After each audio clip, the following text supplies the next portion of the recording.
At It Begins Within Developing Leaders, we understand that it's often what's going on inside of us, what counselors call our psychological barriers that keep us from reaching our full potential.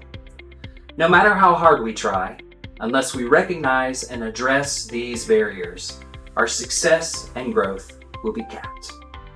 One of these barriers comes from the self-limiting labels we place on ourselves. For example, we might label ourselves by believing or even saying, "I'm not a good listener," communicating that we will never be able to listen well, because that's just not who we are. Or we might say, "I'm so impatient," believing that becoming a patient person is out of reach. Studies show that these self-limiting labels can have a tremendous impact on our lives. In a study called Identity-Based Motivation by Oyserman and Destin, these researchers discovered that unhealthy labels can do 3 destructive things in our lives. First, they can limit our ability to make appropriate changes.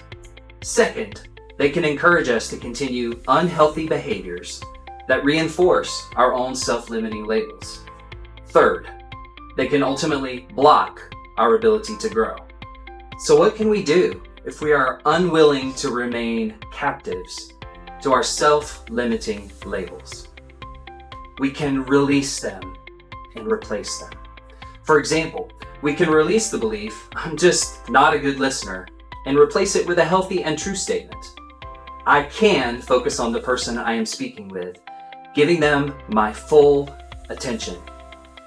We can release the belief, "I'm so impatient," and replace it with, "I can choose to act in patient ways." Embracing these true statements can give us the courage and strength to behave in ways that reflect healthier ways of relating to ourselves and others. It's true that we may never become the best listener or most patient person we know, but we can grow to become a more effective leader and learn to build stronger relationships. Because as we all know, it begins within.